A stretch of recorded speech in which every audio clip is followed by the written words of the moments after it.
Hello दोस्तों, स्वागत है आपका एक बार फिर से हमारे चैनल डाटा 24 में। ऐसे ही मज़ेदार, इंटरेस्टिंग और डर से वाकिफ़ सच्ची घटनाएं देखने के लिए हमारे चैनल को ज़रूर सब्सक्राइब करिए और हमारे साथ बने रहिए डाटा 24 में। घूंगा रात का अंधेरा था। चिंटू अपनी वाइफ के साथ अपने ससुराल जा रहा था। हुआ ये कि बीपी हाई होने के कारण कृतिका की मां की अचानक तबीयत खराब हो गई थी। कृतिका की मां घर पर अकेली रहती थी। कृतिका को रात 11 बजे कॉल अपनी मॉम का आता है कि बेटी, मेरी तबीयत ज़्यादा ही बिगड़ती जा रही है, तुम जल्दी से यहाँ चिंटू के साथ आ जाओ। इसलिए उनको रात को ही सफ़र करना पड़ा। 18 किलोमीटर का सफ़र था। चिंटू तेज़ स्पीड में गाड़ी चला रहा था। सड़क कुछ ठीक नहीं थी, कुछ गड्ढे, कहीं ऊंची कहीं नीची। वह पूरी रोड खराब हो रही थी। उस खराब रोड पर भी चिंटू की गाड़ी की स्पीड धीमी नहीं हो रही थी। वह कार से सफ़र कर रहे थे लगभग 11 किलोमीटर। उस खराब सड़क पर चलने पर अचानक चिंटू की गाड़ी लहराने लगती है। चिंटू ने गाड़ी रोकी। गाड़ी से बाहर निकलकर देखा तो पाया कि गाड़ी का ड्राइवर साइड का टायर पंचर था। चिंटू ने टायर को लात मारी। ओ शिट यार, इसे भी अभी ही पंचर होना था, फूटी किस्मत। इतने में कृतिका कार से बाहर निकली। क्या हुआ चिंटू, इतना परेशान क्यों हो रहे हो? चिंटू गुस्से से बोलता है, तुम्हें दिख नहीं रहा टायर पंचर हो गया है? अब इतनी रात को कहाँ, यहाँ सुनसान रास्ते पे कौन पंचर बनाएगा? कृतिका कहती है, अरे तो स्टेपनी बदल लो, इतने परेशान होने की क्या ज़रूरत है चिंटू। चिंटू बोला, गाड़ी में स्टेपनी भी तो नहीं है। कृतिका बोली, अब क्या करेंगे चिंटू? चिंटू बोला, वो ही तो समझ में नहीं आ रहा, क्या करूं यहाँ? अभी आसपास कोई गुजर भी नहीं रहा। इस रास्ते से किससे मदद मांगे? वह थोड़ी देर सोचते रहे, लेकिन उन्हें अपनी समस्या का कोई सॉल्यूशन नहीं मिला।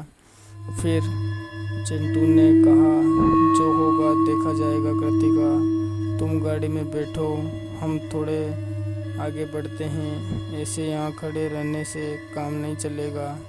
कृतिका गाड़ी में बैठी और चिंटू ने जैसे ही गाड़ी का सेल्फ मारा तो अपने पास ही थोड़े आगे एक घर के बाहर एक बल्ब जला हुआ देखा। अब बल्ब की किरणों को देखकर उन दोनों के मन में भी आशा की नई किरणें उज्जवल हुई। वो दोनों गाड़ी से उतरे और उस घर की तरफ बढ़ने लगे। वह घर तक पहुँचे और वहाँ पहुँचकर दरवाज़ा खटखटाया। थोड़ी देर बाद एक महिला ने आकर दरवाज़ा खोला। महिला ने उनसे पूछा कि कौन हैं आप और कहाँ से आ रहे हो? चिंटू ने कहा, आंटी अंदर भी बुलाओगी या सब कुछ यहाँ से ही पूछ लोगी? आंटी बोली, अरे मैं तो भूल ही गई, आओ अंदर आओ। वो दोनों अंदर गए, सोफे पर बैठे।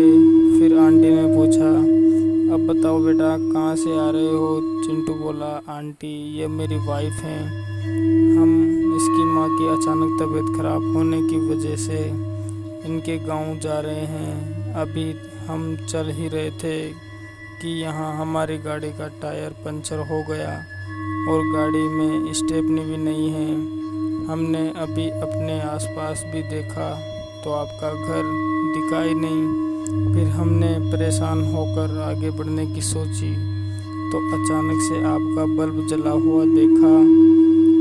आंटी बोली, अरे हाँ, वो क्या है ना, मेरे बाहर वाले बल्ब का तार कल से ही एक्सपायरिंग कर रहा है, कभी बंद होता है तो कभी जल जाता है। फिर चिंटू ने आंटी से पूछा, आंटी आप अकेली ही यहाँ रहती हो?